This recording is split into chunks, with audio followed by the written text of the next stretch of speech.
Hello, this is Brian. Today is Sunday, May 16th, 2021. I'm in Torrey Pines State Reserve, the extension area. The main area being over there, off there by the cliff, and it's being the extension to the north. Well, today I want to present a Spotlight on Shrubs episode.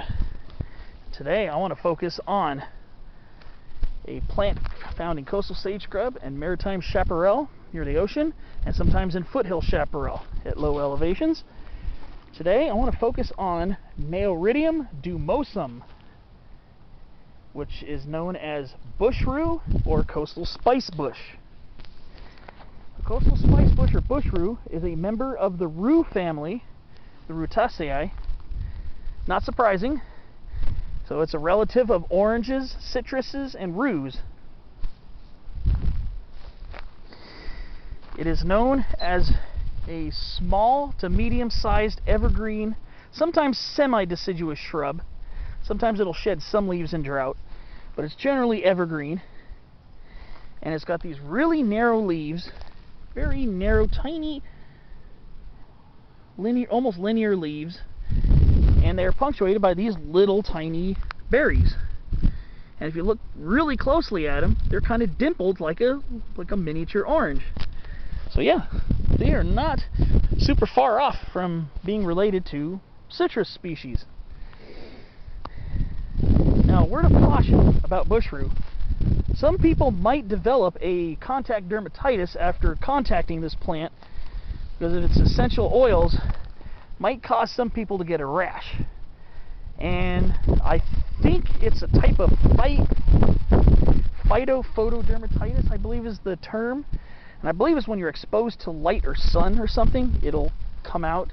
I'm not 100% sure of all of the facts about it, but this is a plant that you might consider being careful around if you are potentially sensitive skin. You might also, whether you know it or not, also keep some distance and not touch this plant. Though it is a strikingly beautiful member of our coastal sage scrub and chaparral communities. Again, get these little citrus-like berries on them.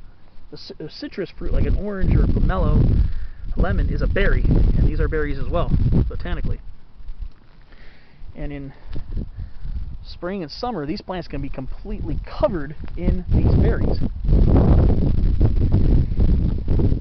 So, also being a member of the rue / citrus family, and I missed the flumes this year. Usually they're more towards winter and early spring. They have these white, usually 4, sometimes 5 petaled flowers, very small, and I've never really seen them in bloom. I saw one flower on one specimen on the way up here today, before I started doing spotlight videos.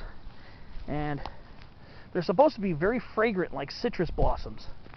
I wish I was here when there were some blooms on them, but they're really small. They're really tiny flowers. Usually kind of cross-shaped, like Greek cross-shaped, like 4 petals, sometimes 5, and they're supposed to smell like citrus.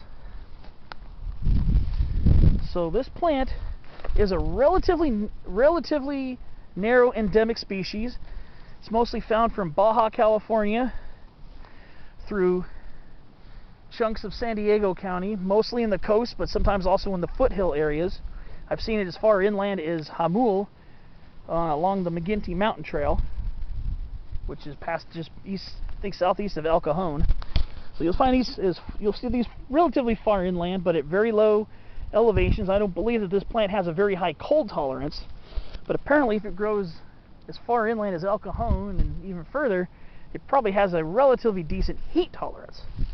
And this is a plant that you don't want to overwater if you do grow it in cultivation. It's generally used to summers being bone dry.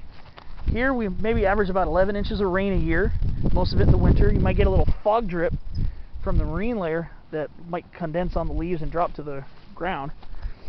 But this is a really cool plant, and you will find it also in southern Orange County near Laguna Niguel.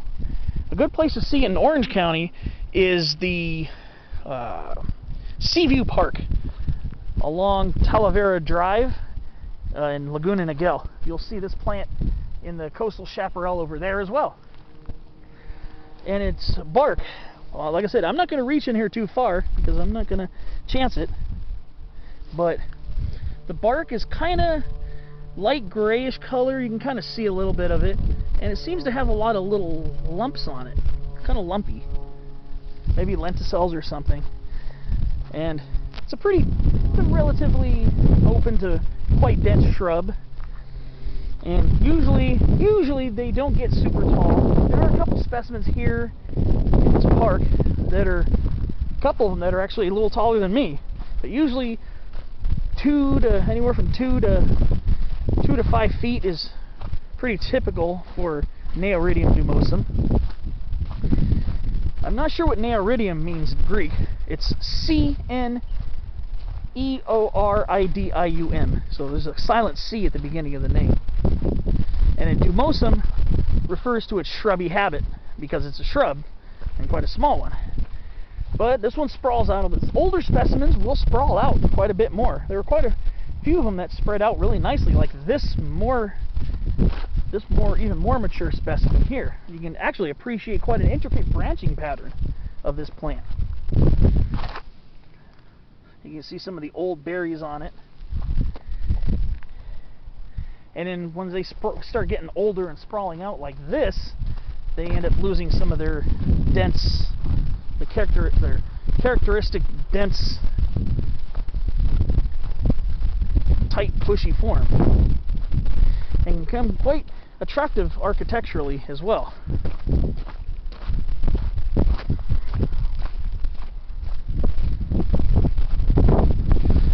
So this is perfect Bushrue habitat. We're in southern maritime chaparral at low elevation. Again, you can also find it in inland chaparral. But here, you tend to like the sunnier slopes. The sunnier, more sun-exposed slopes. They're very well adapted to our summer dry, winter moist climate. Most exposed areas, they can be quite small and stunted, like this specimen here. This is a really small Bushrue right here. Find it mixed in with Delmar manzanita, coastal chamise, wart stem ceanothus or wart stem lilac, spiny redberry, laurel sumac, of course, with which it occurs in coastal sage scrub as well. And it's actually quite common here in the coast and near coastal foothill regions of San Diego County. It can be quite common in spots.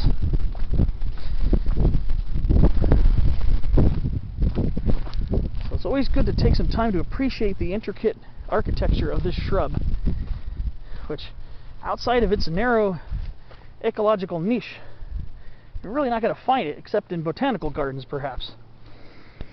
So if you're ever out here in San Diego County, stop by some of the local spots like Torrey Pine. Torrey Pines, the regular part of Torrey Pines over that way, also has scores and scores of Bushrue as well. Like I said, it can be quite common in spots. In this area, it's actually quite abundant. So, again, it's a member of the citrus family. It's a small to medium-sized shrub. It has these reddish-orange dimpled berries, very similar to citrus, and is used to this very dry, semi-arid climate out here, which receives just about as much rainfall as some of the wetter portions of the Mojave Desert. Wetter being a relative term, by the way. And let's see if I can end it out with another one.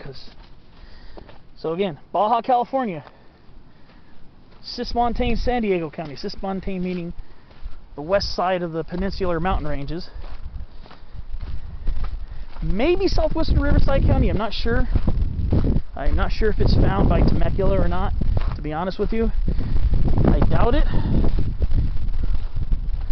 because winter temperatures tend to get a little bit colder there.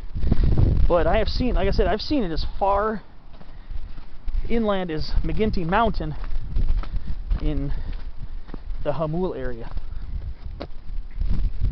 So there you have it. Bushrue, coastal spice bush. Again, sensitive people might get a reaction after touching this plant, so be careful. But still a plant you should definitely enjoy, take a look at, appreciate for its beauty. Beautiful fruits on them are just so beautiful. And that'll basically do it for this episode of Spotlight on Shrubs with Brian. And thanks for watching. I'm glad I'm able to get some of these narrow endemic species that you don't really find very much unless you go to specific spots. So I hope you found this helpful in identifying some more rare flora here in Southern California. Thanks for watching, and I'll see you on the next episode of Spotlight on Shrubs.